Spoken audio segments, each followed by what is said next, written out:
तो दोस्तों, मेरा नाम स्वाति है और मैं 28 साल की हूँ। आज मैं आपको मेरे जीवन की एक यादगार एवं डरावनी कहानी सुनाने जा रही हूँ।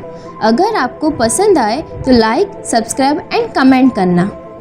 एक बार की बात है, पूरे हफ्ते काम करने के बाद शनिवार को मैंने अपना सामान पैक किया और कार की डिक्की में रखा और अपने गांव के लिए निकल पड़ी।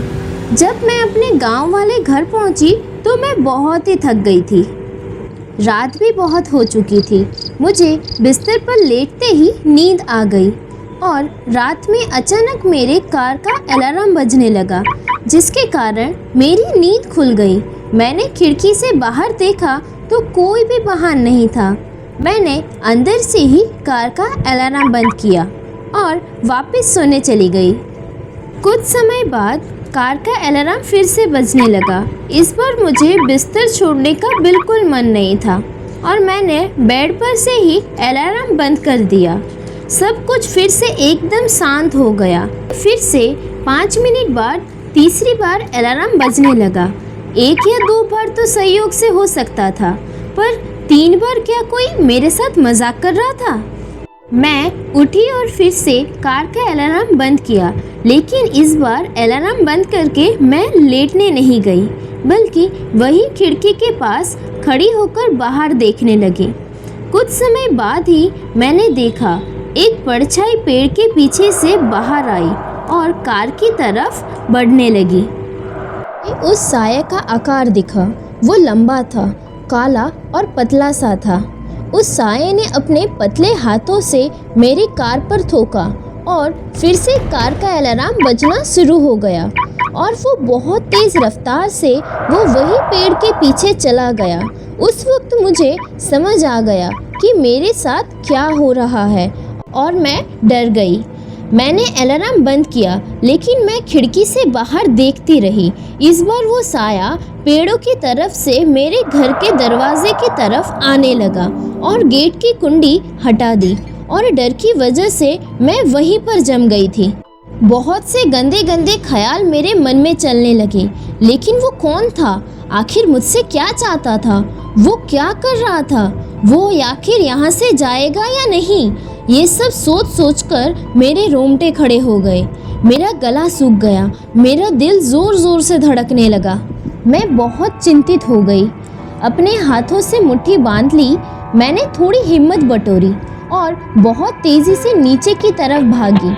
मैं खुद को बचाने के लिए इधर उधर किसी चीज़ को ढूंढने लगी। जैसे ही मैं नीचे वरांदा की तरफ पहुंची, मैंने वहां पे लाइट जलाने के लिए हाथ बढ़ाया, लेकिन मेरे कदम रास्ते में ही जम गए। वो काला साया मेरे सामने वाली खिड़की से चिपका हुआ था और अंदर की तरफ देख रहा था। मैं तुरंत सोफे के पीछे छुप गई और बाहर देखने लगी। मुझे समझ आया कि वो कार का अलार्म बार बार क्यों बजा रहा था। वो मुझे बाहर बुलाना चाह रहा था। मैं उसकी डरावने चेहरे से अपनी नज़र नहीं हटा पाई। चेहरे का रंग सफ़ेद था और उसके पूरे चेहरे पे झुर्रियाँ थी। उसकी आंखें काली और बहुत छोटी थी।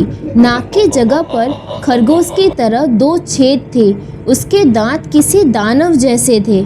उसकी सांस बहुत तेज़ चल रही थी, जिसकी वजह से खिड़की के शीशे पर कोहरा बन रहा था। मुझे अंदाज़ा हो गया था कि वो कहीं पर जाने वाला नहीं है, लेकिन थोड़ी देर बाद वो वहाँ से जाने लगा। लेकिन तभी मुझे दरवाजे की तरफ से उसके कदमों के चलने की आवाज़ आई। मैं बहुत ज़्यादा डर गई थी। उसने अपने पतले पतले हाथों से दरवाजे के नीचे हाथ डालना शुरू किया। वो चाहता था वो किसी भी तरह से घर के अंदर आ जाए। उसने दरवाजे का हैंडल घुमाना शुरू कर दिया। उस साये ने जानवर की तरह भयानक आवाज़ भी निकालनी शुरू कर दी। उसकी आवाज़ ऐसी मालूम पड़ रही थी जैसे कि जंगली कुत्ता गुस्से में हड्डियाँ नोच रहा हो। मुझे पता था अगर उसे एहसास हो गया कि मैं अंदर हूँ तो वहाँ से किसी कीमत पर नहीं जाएगा। मैं सोफे के पीछे चुप कर बैठी रही और कोई आवाज़ ना हो पूरी कोशिश कर रही थी। मेरा दिल ज़ोरों से धड़क रहा था। मेरा गला सूख गया था। कहीं वो साया अंदर आकर मुझे मार ना डाले। मुझे याद नहीं था मैं कितने समय तक वैसे ही बैठी रही। शायद मैं बेहोश हो गई थी।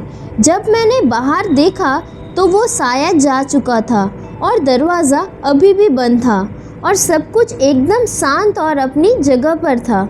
मुझे बहुत सुकून मिला।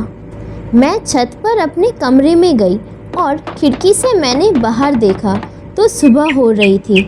कहीं भी कोई भी साया नहीं था। मैंने अपनी चाबी जल्दी से उठाई। बगैर कोई सामान उठाए मैं कार की तरफ भागी और उस गांव से जल्दी से शहर की तरफ आ गई। जब तक अपने शहर वाले घर नहीं पहुंची तब तक अपनी कार को कहीं भी नहीं रोका। अपने कमरे में पहुंचकर समाचार सुनने के लिए रेडियो चालू किया। उस समय समाचार आ रहा था कि गांव से पिछली रात 2 जवान लड़कियों का मृत शरीर पुलिस के हाथ लगा है। पुलिस बोल रहे थे कि उनके शरीर पर कई जगह काटने के निशान थे। मैं समझ गई थी कि ऐसा करने वाला ज़रूर कोई जानवर होगा। मुझे अब भी वही डरावनी रात के बारे में सोचकर डर लगता है और ये ख्याल मन में आता है, अगर मैं उस समय उस जगह से नहीं भागी होती तो मेरा क्या होता।